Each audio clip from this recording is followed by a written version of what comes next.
This is a 2020 BMW X7.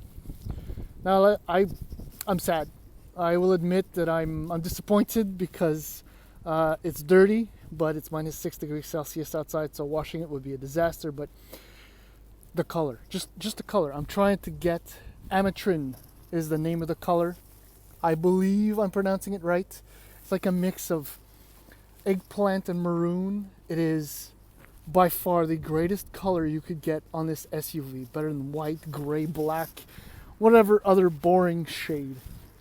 Because it really brings out the uniqueness, the royalness, the regalness, the elegance, the power of this X7. And notice I walked by the front grille and I didn't even mention it, because on a vehicle this big, over 5.1 meters long, it really doesn't matter. The proportions are really, really good. The rear overhangs are not too long. Everything. Physically, I think I like it as much as the GLS. The X7, that is. The M50i kind of brings it up a notch. Yes, this is not just an xDrive 40i, which retails for $94,000. No, I waited for this one. This is the $114,050, yes, and $50 X7 M50i. Interesting thing, in the US you can get an xDrive 50i with the detuned version of the twin turbo V8. This is not the detuned. So you have that M. And the M on this vehicle is not just a decoration or a dealer installed sucker pay more money decal. No. This is the real deal. My tester, I'll just go over what you get with this one, because it's not only $114,000. No, there's the color, which is $1,000. You also have the advanced driver package. You have ivory white merino leather interior, leather everywhere. I'll show that to you in a moment. There's a premium package, which gives you cooled and massaging seats and a whole bunch of other stuff. And then the most important one, the dynamic handling package. I'll tell you a little bit more about that in a few moments. But suffice it to, grand total, let's just put it that way, $134,700. It's a ridiculous amount of money, but everything fits. There is no excessive, other than the optional advanced driving assistant package, which I would do without. Look, it's an M. It's an M. Look, you have the badge right there. Here's another telltale sign. Yeah. Blue calipers. It's got the whole M front end, right? With the M arrow, you can see that with the huge air intakes. Yes, the grille is huge too. I don't know. I've not yet bored myself staring at this thing. Yeah, I kind of really like 3-row SUVs nowadays. It's a family thing, I suppose. Let's do the usual tour, because we're supposed to do that. So I love BMW and their 2-part gate. I absolutely love that. You can even adjust the suspension right here. You know, let's not do it. Yeah, the bottom part is power operated too. So this reveals about 1,300 liters worth of trunk space. It's not very wide, to be quite honest, but it's fairly deep. So 1,300, I can kind of believe it. But you see, now you're starting to get an idea of the white leather. But it's carpeted everywhere. Look at the beautiful headliner. It's black. Oh God, it's gorgeous in here. Anyhow, just in case that was too difficult to task, you can lower that. Now, obviously, family vehicle. That's what this is for me. So the kids have the back seat, and they have more room than they know what to do with. Let me just show you something again. Okay. Well, they're soft closed doors. Look at the size of the rear door. Do you see how big that is? It makes ingress and egress absolutely child's play. Don't do this to me. Thank you. Child's play. Also power shades. Absolutely love that. But look at the room.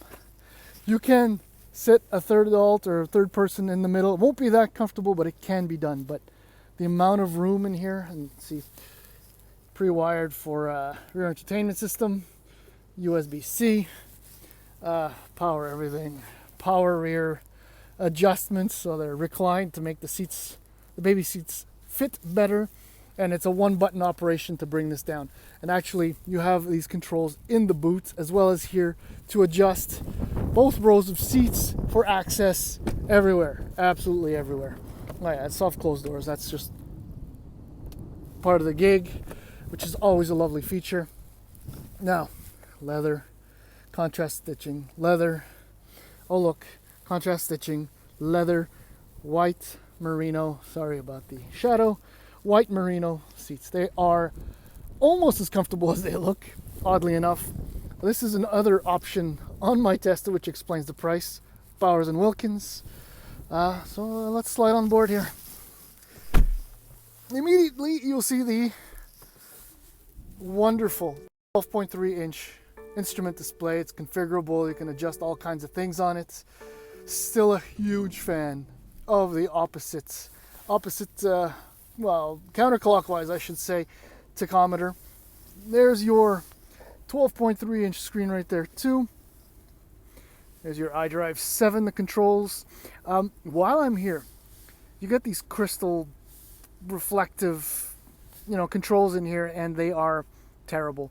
I mean, they look nice, but they reflect light in all kinds of different directions when it hits it just right. I don't know why manufacturers are insisting on that, but anyways. Oh, here's your standard air suspension setup. I'll tell you a little bit more about that in a few seconds. All your drive modes, I didn't count them all. Well, I can do that right here. 1, 2, 3, 4, 5, 6, and I think 7. So that's a lot of drive modes. HVAC controls are fairly straightforward. The useless audio system controls, which nobody ever uses because, well, why wouldn't you use the beautiful 12.3-inch screen right there? There's your massaging function. No, it's kind of, the lighting is no good. Heated steering wheel, all your advanced driving assistance. That's kind of cool. So you press that and you can select between assisted driving and just distance control. I really like that. That's a nice combination of options. Storage is decent, I suppose. Oh yeah, cooled or heated cup holders. Woo! Storage right there. Door bins are good. I've said it a few times now, and I'll say it again.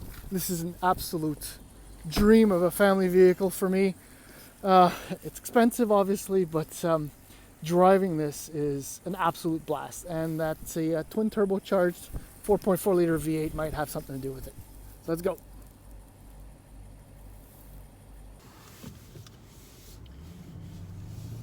Now, there are so many things to say about driving the X7 M50i. I'm gonna start just with the seats. Now, I said they look more comfortable than they are. That's because they are extremely hard. So like, I'm sitting on the seat, I'm not sitting in it, but there are at least 6,000 adjustments. Eventually you'll find a comfortable way to set yourself up. If anything, you can always press the massaging button and you're all set. Now, M50i or 50.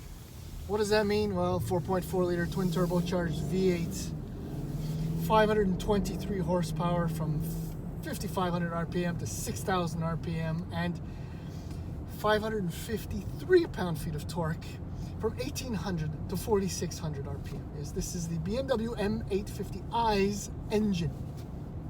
It reminds me how ridiculously fast that Grand Coupe and that GT car are. This thing will do 0 to 100 kilometers an hour in 4.7 seconds. This thing weighs in excess of 5,000 pounds, and it'll do it without even hesitating.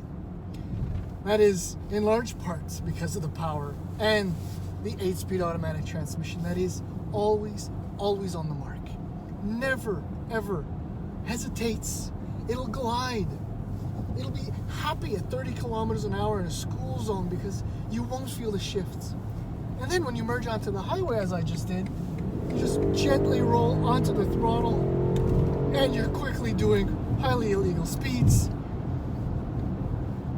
It's unbelievable. And of all those driving modes, I remain in comfort. In fact, through 90% of the driving I've done this week, I have been in comfort mode. Because it kind of gives you access to everything. It is from super chill to hyper aggressive and right back again. If you lock it in sport, or even if you set up your own sport individual mode, This is actually better. It's actually better. My fuel consumption while I'm on it, while I'm on the highway, is going to be a terrible 15 liters per 100 kilometers, no matter what you do. But with this kind of power, it's absolutely forgivable. Absolutely forgivable. And I haven't even touched on the best part yet, because there are a few more. Standard with this thing is a 2-axle air suspension setup with variable dampers, which means that you can chill ride, right? Like I said, at 30 kilometers an hour, you will glide over every road surface. You'll barely feel anything. In fact, I'm doing 110 kilometers an hour right now, and it is very quiet in here. Mind you, I'm on concrete roads right now with winter tires, but still, you can have a normal conversation in this vehicle without really worrying about it. You feel cocooned. It's fantastic. This thing, as I mentioned, also has the handling package, right? The dynamic handling package, which gives you integral active 4-wheel steering. I think I said that right. Which is an absolute must. If it's available as an option on no matter what car, be it a 911 or a large 3-row SUV like this one, you gotta take it. It shrinks the size down to a manageable level, and you'll notice it immediately. As soon as you pull on the steering wheel, the thing just immediately responds and turns. It's a great feeling. On the topic of steering, I mean, little of what's going on with the front wheels filters through, but it's so responsive that everything's fine. It feels just perfectly fine. Same with the M Sport brakes. Response is a little bit of pedal travel, but I mean, once those calipers bite, you are coming to a stop. Driving this thing is comforting, rewarding. I've come to this point in my life now where I like this isolated, powerful, insulated feeling, and this X7 M50i absolutely delivers. I love the GLS, and of the new generation, I've only driven the 450, so obviously it's not as powerful, but it's just as cocooning, if you will. Now 580 must be something impressive. Probably won't be as dynamic as the M50i is, but I've come to the conclusion that both are equal. That's a big thumbs up for BMW for coming right out of the gate with such a big vehicle that is so agreeable to drive and really, really good looking. At least as good looking as the GLS. Anyhow, bottom line, these trucks are fantastic. I love them. If you have the money, you get one. Between the two, just whichever one's your favorite. I can't pick right now, even though I'm having a really good time with the X7. This thing handles so well, despite its size, the power, the sound. I love it. I love so many vehicles. I know, it's true, but they're also damn good. This one is really, really good.